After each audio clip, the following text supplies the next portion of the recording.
আশা করি সবাই ভালো আছেন। তো লো কমোডের পিছনের থেকে মাপ কত হয়? 16 ইঞ্চি। 16 ইঞ্চি কখনো লো কমোডের অন্তপক্ষে পিছনের থেকে 16 ইঞ্চি হয়, এটা তো মানে মাইনে নেওয়া যায় না। কিন্তু এটাই বাস্তব যে 16 ইঞ্চি আছে। তো 16 ইঞ্চি থাকার কারণে আপনার কেন থাকলো 16 ইঞ্চি? এই যে 16 ইঞ্চি, এই 16 ইঞ্চি থাকার কারণটা হচ্ছে আপনার এটা সর্বোচ্চ 11-12 ইঞ্চি হইতে পারে, কিন্তু আরো 4 ইঞ্চি বাইরে গেল সেটা তো হওয়ার কথা না, কিন্তু হওয়ার কারণ আছে। কমরটা নাও, ঘুরাও পিছনটা। এই পিছনটার আপনার এই কমরটার সিস্টেমটা একটু ভিন্ন। হ্যাঁ, কেন লাগাবে না? এই যে কমরটা সেটিং করার পরে আমার আছে গিয়ে হচ্ছে 9.5 ইঞ্চি।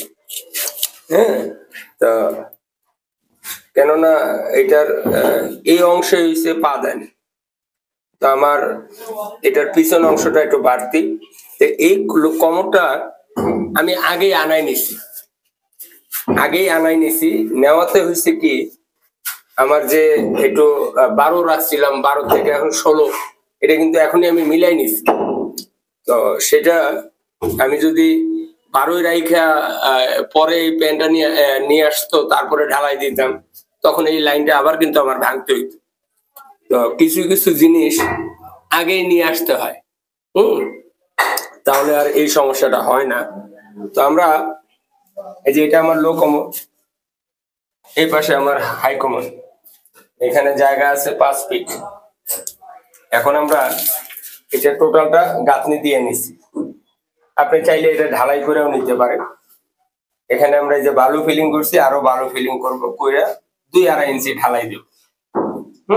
তাহলে হবে কি, আমার কখনো যদি আপনার এটা হচ্ছে সিরামিকের,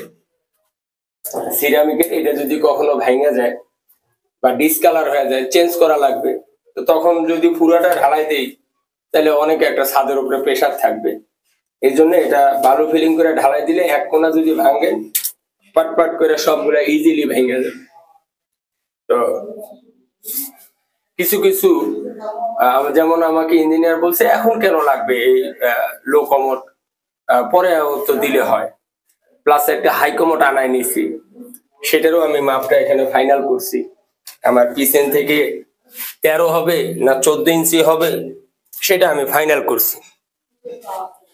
তো এখন হইলেও আনা লাগবে, পরে হইলেও আনা লাগবে। তো আমি আগে আনার সুবিধাটা হইলো কি, একজ্যাক্ট যে মাপটা সেটা কিন্তু আমি বের করলাম। তো এই হচ্ছে বর্তমান অবস্থান, আমরা এটা ঢালাই দিয়ে ফেলবো। তো এই ব্যাপারটা আপনাদের কাছে শেয়ার করলাম। অনেকেই মানে অনেকবারই এলো, অনেক সময় আপনার এই আগে এই মালগুলা আনতে চান, কিন্তু আমি কেমনে জানি আপনি কোন কমরটা দিবেন, কোন প্যান্টটা দিবেন? আমি তো জানি না। আপনি যদি আমারে অন্তপক্ষে একটা স্যাম্পল দেন, তাইলে আমার এগুলো করতে কিন্তু সুবিধাজনক। তো এই ব্যাপারটা খেয়াল করা উচিত। ভালো থাকবে, বিদায় নিচ্ছি।